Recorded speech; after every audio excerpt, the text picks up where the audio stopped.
Let's go back in time to 1932 as Converse brings you historic footage of the legendary original Celtics, with whom all great professional teams are compared. We have now taken over your radio.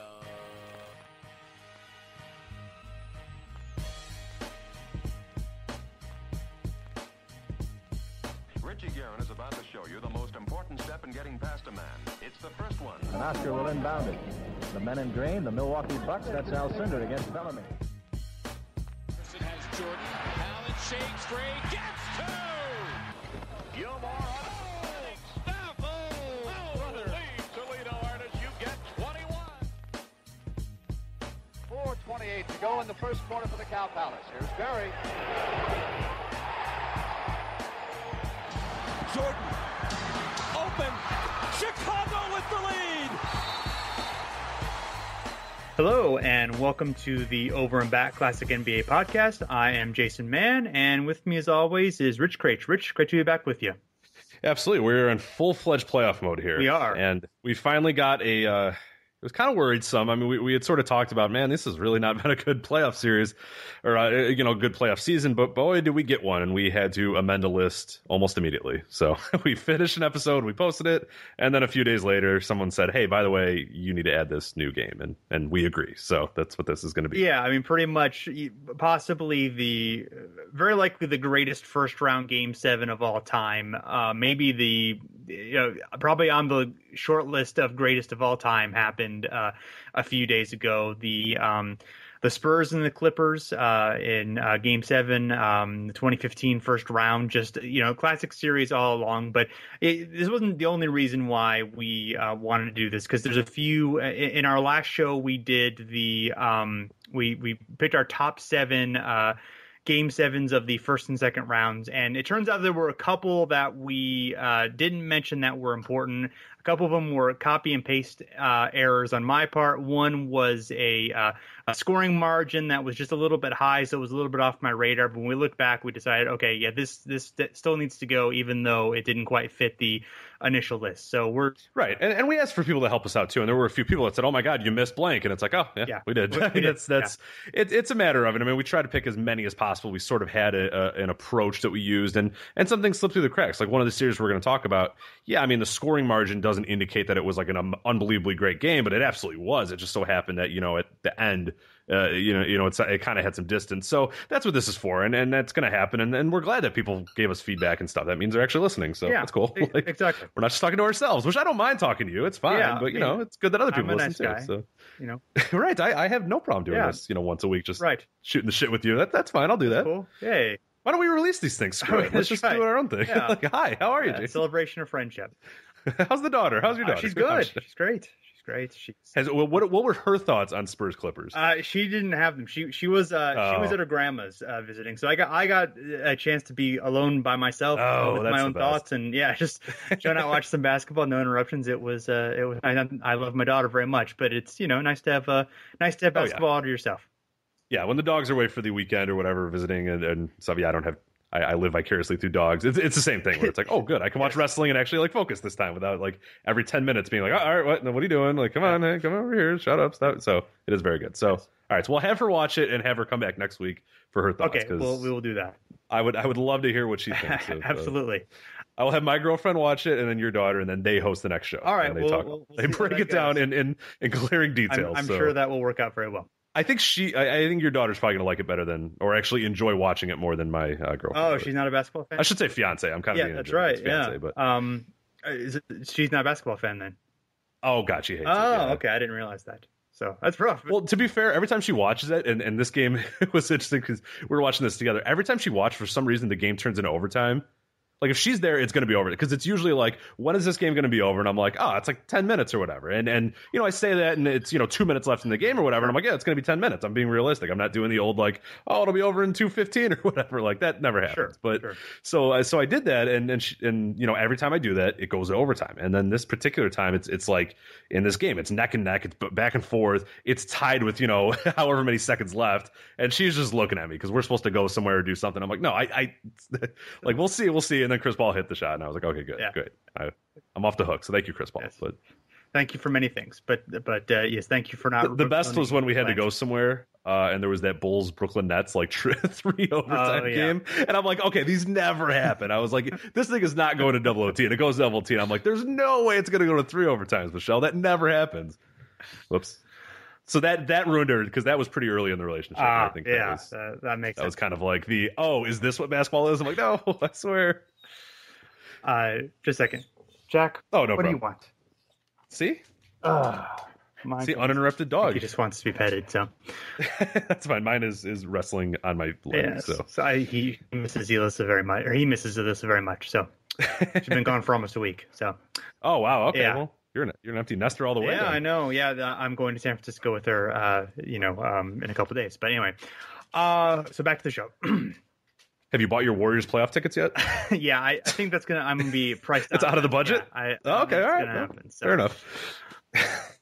So our first oversight is from 1974, the Chicago Bulls and the Detroit Pistons in the Western Conference playoffs.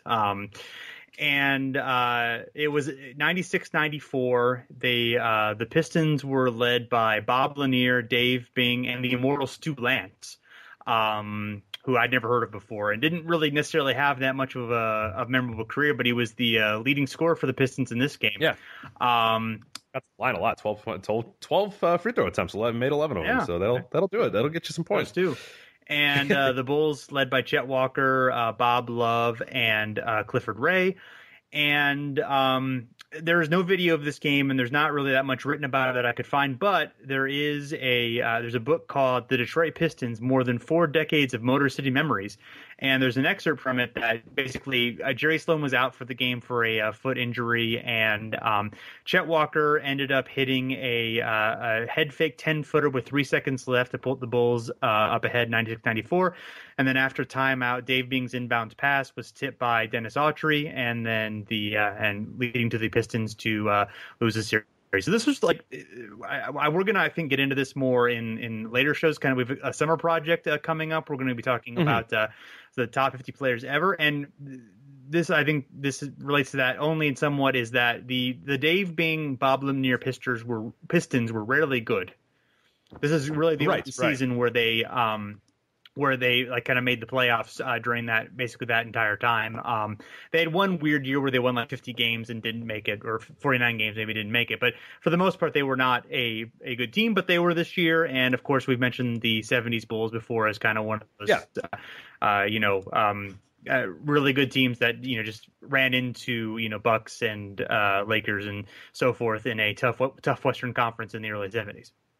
Yeah, they're one that definitely fits into something that we, again, probably another summer project we might do is, the lost dynasties or the dynasties that never were or whatever. And there's certainly one that I wouldn't put them in the same level as those 80 Bucks that were right there. But I mean, they were numerous conference semifinals, numerous, conference finals, one that we'll talk, about on a later show or, just a really good team, a balanced team too. That's, I think, the thing that always sort of strikes me about that. And you see it in this box score too. You have, 4 guys in double figures, including Norm Van Leer and the guys that you mentioned. But yeah, you get that a lot. It was with these teams that there wasn't really, one of those big stars. It was Chet Walker putting in, his amount, Bob Love putting in his amount. Later, Jerry Sloan, obviously he's missing from this game, but he's the one that comes up. But they're a really good balanced team that just never, as you said, could quite kind of get over the hump. And the one year they were supposed to get over the hump, and again, that'll be a game 7 that we talk about in another podcast. The year when they were the favorites, they couldn't do it in the when it mattered, and yeah, but we'll talk about that one. Are you still sad about that? And that was the Rick Barry one as well. Yes. We talked about that in our first episode that we ever did about the Rick Barry Warriors. So good times, good memories for us. Not just for basketball, but memories of podcasts in the past. Yeah, indeed. Yes. So our next game is the Houston Rockets against the Phoenix Suns in 1995, 115 to 114. Kevin Johnson, 46 points, 10 assists, the game of his life. He's 21 of 21 on free throws, but he misses free throw number 22, and it comes back to haunt them, unfortunately. Yeah, that sucks. But yeah, this is a fun game, and there's some videos on YouTube, and there's one I think that shows the entire fourth quarter of this, which I definitely recommend watching if you can. And anytime you can get like full, no matter what the game is, if there's ever like 10 straight minutes or 20 minutes of a game on YouTube, just watch it. I mean, come on, you don't get that often. Like NBA is not as good about having an archive, and God, I mean, who could blame them? They can't have every possible game ever up there, but that would be something that's so awesome just to watch older games, and I love doing that. And this one was a lot of fun. This is famous for some people might know. Mario Elie kind of broke out in this game. He had the famous kiss of death corner three. He hits the corner three with a few seconds left on the clock. Kisses to the crowd and kind of kisses to his teammates or whatever, and it's kind of an iconic moment as well. There's a great quote in this New York Times article of Hakeem Olajuwon said of Elie post game, "I told him he's a wicked man." So that's. Yeah. Oh, Hakeem. I love Hakeem. So, I mean, yeah, there's just some incredible performances here. Barkley also, he has 18 and 23 rebounds. Hakeem has 29 points. Drexler also has 29 points. And you just some really good. Of course, this is the year the Rockets, they were the number 6 seed. They are coming off the championship year, and they kind of slumped that year. They have the midseason trade for Clyde Drexler, and they are shorthanded. They're underdogs in every series, and they manage to come through and eventually win the title. And I believe this is the 6th time they've managed to not be eliminated in the playoffs in 2 years, which, this is only the second round of 1995. So that's pretty impressive.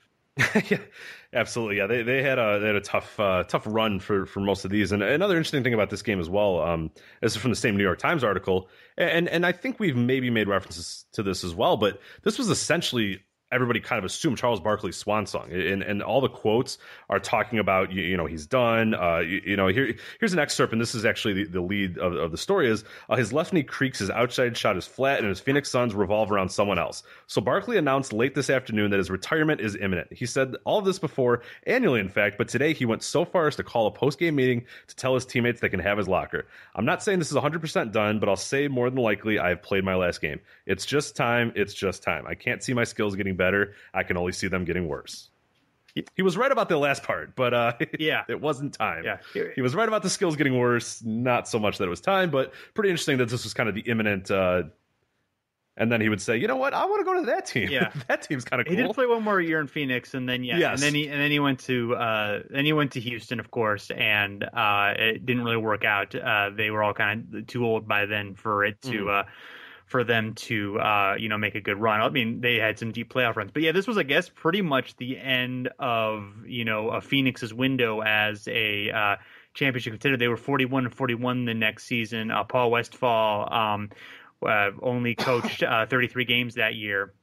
And you could kind of tell there's a quote in there about, like, Paul Westphal, like, having to tell... Like, he told Danny Ainge to tell Barkley that they were going to be running, the offense through Kevin Johnson for like the entire second half, or they were going to be like clearing out and letting him go one-on-one. So, that speaks to that. Not a great relationship. Never a great relationship, exactly. You know, this was Danny Ainge's last year, I think, because he became the coach pretty soon after that. Yes, I think it was the next year, right? Or it was kind of a Timmons, I think, the following year. I think he was GM first, then he eventually became coach. Oh, right. I forgot the vaunted GM Danny Ainge. Yeah. He eventually settled into a nice GM role, but it's so weird. I mean, that's like, it seems to happen a lot in basketball too. Not anymore. They go right from playing to.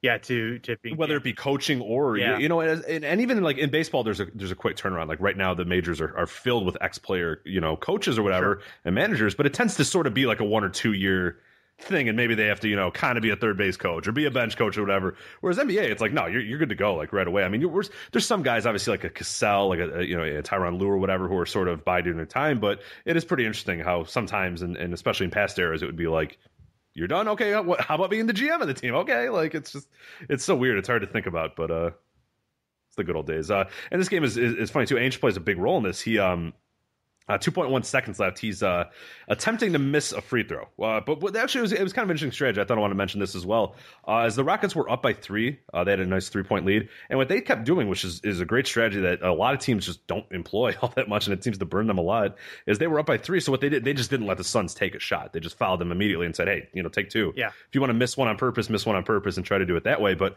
we're going to give you 2 points all the time you want. But we're going to, and it was a great strategy because, Dan Marley comes up, he hits 2. Again, they're still down by 1.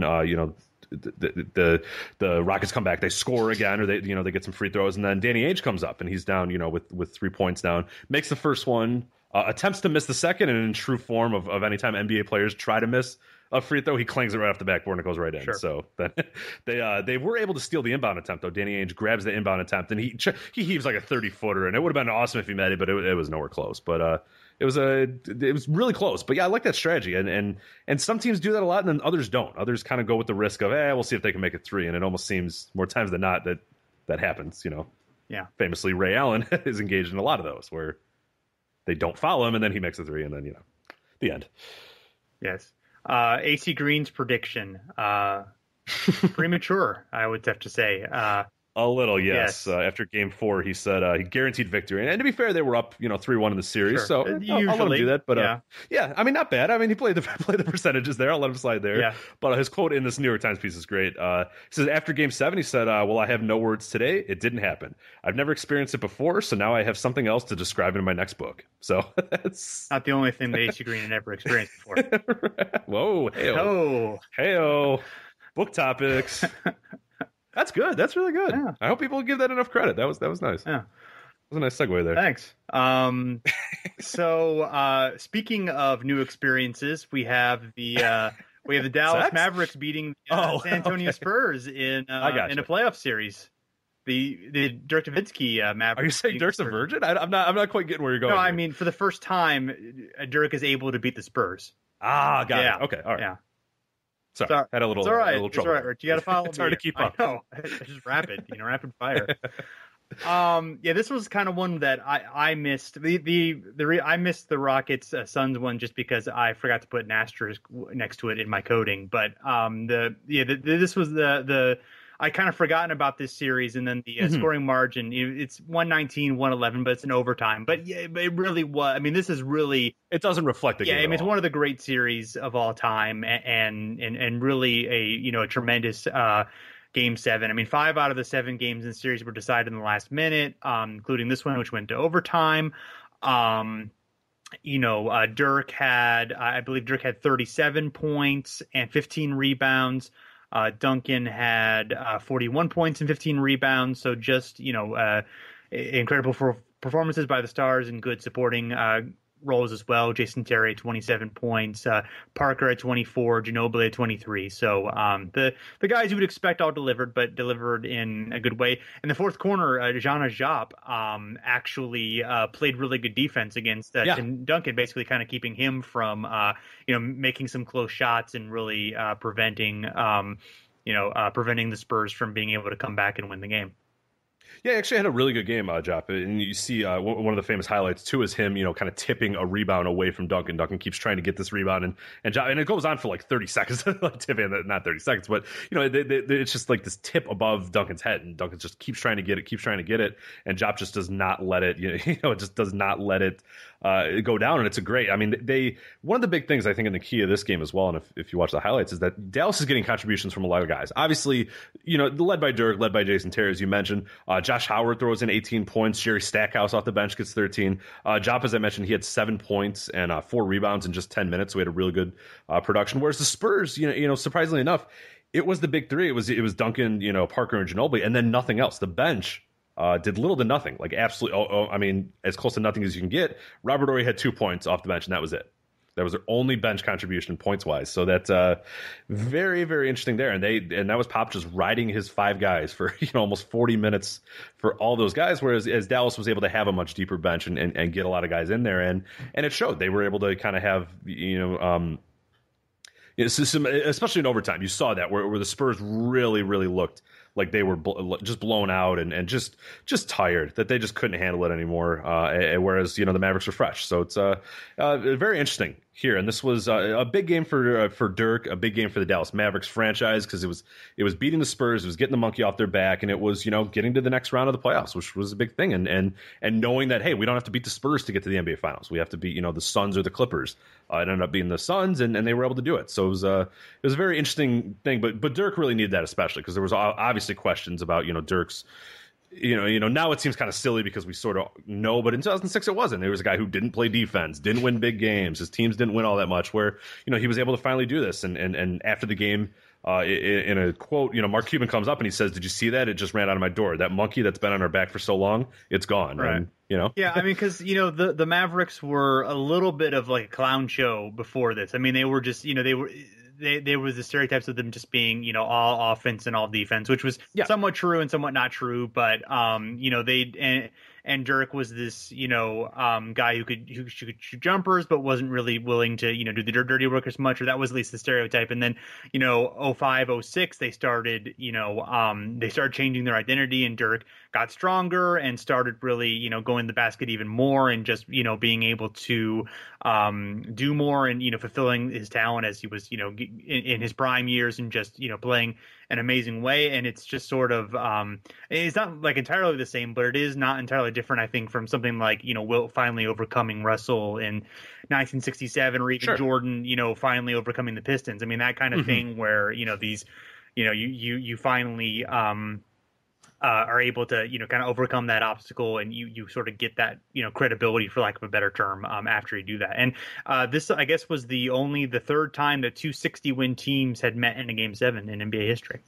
Oh, wow. That's cool. Yeah. And I don't know if we mentioned it, when we were talking about it as well, but this was huge. The Mavericks went out to a huge lead at the beginning of the game, right, and the Spurs came back. So that makes the game even better. And that's another one that, it sucks that we sort of missed it, but that's going to kind of happen, is that, you have a game where the Mavericks pretty much have it in the hand. It's like, cool, we're finally going to beat those Spurs and those vaunted Spurs, and the monkey's off our back. And then, oh crap. Like, imagine if they had lost that game, of like just what would have happened, what would have been so different about the Mavericks franchise, what would have been different about Dirk, all that sort of stuff. Obviously, they get to the finals, in the series because of it. But yeah, I mean, you lose in the first round again, and you're up 20, and you lose in the Game 7. I mean, man, that'd be something else, especially with Tim Duncan having as good of a game as he had. It would sort of be that okay, well, there's a real player, and then Dirk's just kind of this other guy. You know what I mean? That would sort of, I feel, be the narrative around it, but we didn't get that. Sure. So. Yeah, and this was also in San Antonio. I don't think we mentioned, which is obviously, right. Yeah, I mean, pulling that off on the road against a team that had accomplished what San Antonio already had, 3 championships at that point, and they were a 63-win team. So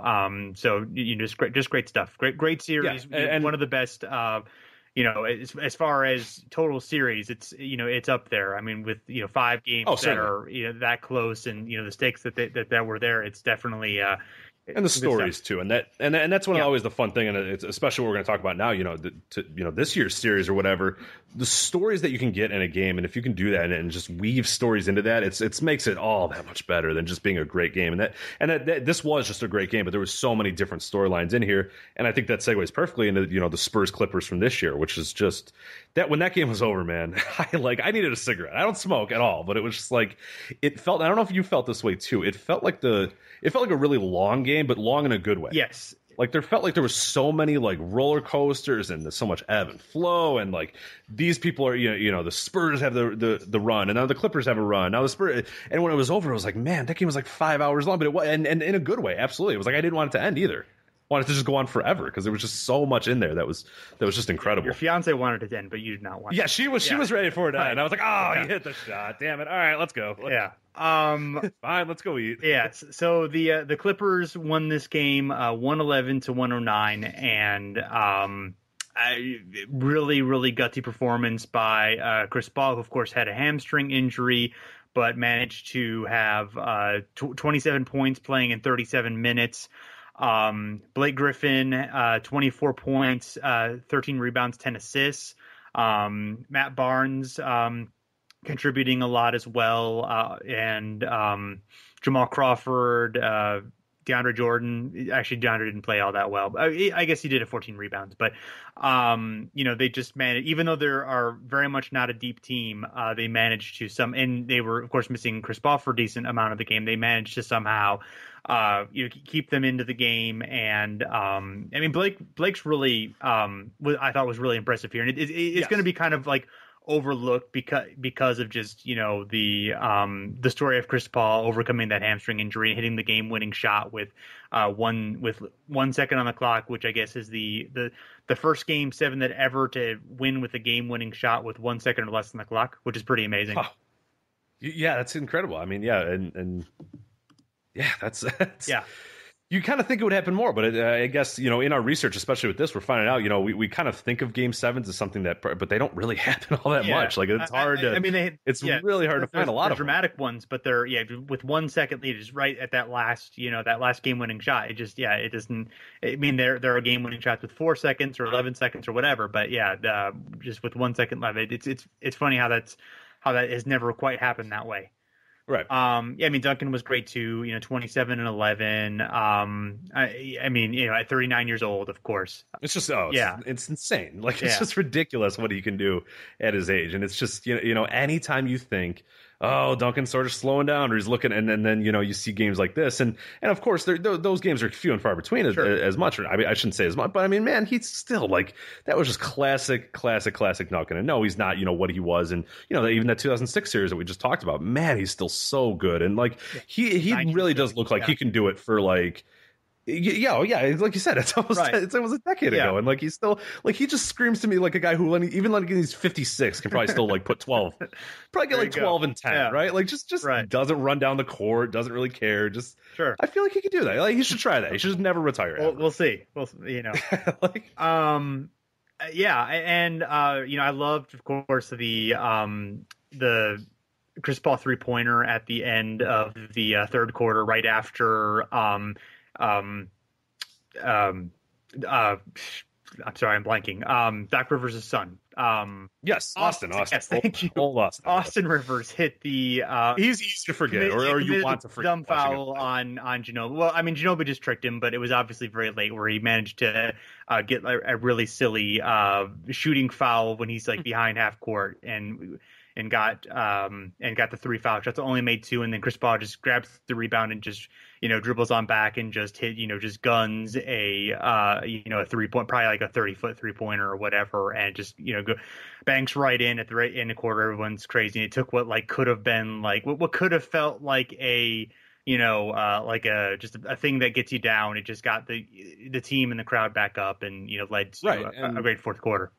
And that's what I mean, like just like a magical game is like something like that happens, and that's how you almost, because I went and rewatched the game afterwards, and just like seeing that and knowing kind of what's coming forward, it just seems like so like that's just prophecy. Like you knew that had to be an incredible game after something like that happened, where just you get that instant karma of like oh, what a terrible play, oh wait, never mind, it led to like a great play like that, and that's just like one of the many storylines and layers and stuff that you got here. But yeah, I think you mentioned a little bit, and I think it's worth mentioning again, is just the maturation of a Blake Griffin, and just to see what he had sort of become, and what we sort of all maybe unfairly kind of still think of Blake Griffin. And you watch this game, and it's just like, man, that's another guy who just is evolving and is turning into a really, really solid player. And this game especially, I thought was really a microcosm of how much different he is than what we sort of assume as the guy who just kind of Chris Paul throws an alley-oop and he throws it. I mean, he's so much more than that. Yeah, he can score from that's a part of his game, but it's not his game at all anymore. Yeah, I mean, he reminds me a little bit of like a more powerful Dominique Wilkins, where like Dominique was more graceful, and Blake's more of like compact and strong. But like I feel like the way they score is kind of is similar. Blake's just as good of a jump shooter now, almost. Maybe not quite as good, but he can kind of score from anywhere. He's got the great dunks. He's probably a better passer. He's definitely a better passer. He's probably a better defender than Dominic. I don't know if he's a better overall player, but I just I feel like that. I kind of see in the way he plays. I feel like I see Dominic in him a little bit, even though on the surface they're very different players. But yeah, I mean, his passing is just incredible. He's really fun to watch. He might be my favorite player to watch right now. He's growing on my list as well. Yeah, it's just it's there's. there's just something about it, yeah. And you're not quite sure what he's going to do on every possession because he has, a few different weapons and he has just kind of wildly different things. Like he can either throw down like the best alley-oop you've ever seen or just make like a crisp like 18-footer. And like it's just so weird. Like you just don't get that very often from guys. It's great. So this is going to be interesting to see how this, in history, in basketball history, kind of where this is going to be remembered, because it's going to depend on two things. It's going to depend on how far the Clippers go in the playoffs, and it's also going to depend on who ends up leaving the Spurs in the offseason. My thought is it's probably unlikely that Duncan and Popovich are going to leave. If they did leave and this was their final game, then this would obviously be tremendously historically important. If it's just Ginobili leaving, that's certainly noteworthy, but less so. And I guess if the Clippers make the finals or the conference finals, then I think this, gets more shine. If they lose to Houston in the second round, then it's a little bit it's still Chris Paul not getting out of the second round, which is, unfair, which we've talked about being unfair, but, that's going to be kind of, sure. It's, a lot of these games that we talk about, they're important for, obviously the games are exciting and, they're important for those reasons, but they're also important because they're part of a larger story. Right, exactly. Like that last series that we talked about, the Mavericks or whatever, if they just lose to the Suns, in 4 games, then, it's not the monkey off the back. It's like, oh, shit, well, it's still, the monkey's still kind of there. Or you just beat the Spurs or whatever. Or if the Mavericks are never that good again, if they never are a title contender, they never win a championship, it doesn't mean that much, So, exactly. So, yeah, it will have to play out a little bit. I think one of the things that people are definitely going to remember is, or at least forget, is that this is a first round series. Like it's just these two teams, these two guys. It's going to be just so wild, and especially if playoff reform ever happens, it'll be one of those things where people are like, really? At one point, like these guys are in the first round. It's like, yeah, it's gonna, that's what happened. Like in 20 years when it's so weird that there's like these two great teams that have to play each other in the first round or whatever. It's and that might still happen or again, but I wonder if that will sort of be a thing that people will kind of go, wait a minute, whoa, really? The first round? There's no way these two teams were in the first round. And no, it's true, but what a world we live in. What a world. And it might be the end of Hecka, whatever. Yeah. Hecka XXXX. Yeah, Hecka Shaq. Yeah, and Hecka DeAndre, whatever. It might be. And you might be the end of divisions or the end of playoff seeding by divisions. That might be the end of that too. So, yeah. But yeah, I think this is the best game I think I've seen since, game 6 of the 2013 Heat, Spurs finals. Yeah. Oh, absolutely. Yeah. I would, yeah. I can't think of some great regular season games. Yeah. There were some good playoff games, some good playoff series last year, but I don't think anything that, rose up to this. So, no, absolutely not. No, and even before that, yeah. It's hard to get one of those iconic. And this is one that we had to put this onto our list immediately, and that's how you can tell. Yeah. It was one that when it was over, everybody was just kind of in agreement that, oh my God, we just watched something really special. Like just all across Twitter, and I had friends, I had everybody that was just like, well, that was special. So and the players knew it too. You could tell from the post game talk as well, and quotes from the guys coming out that they all knew that this was just special. Yeah, I think there's a decent chance that 3 of the games that we talked about, the last 3 games that we talked about on here, would have made our list.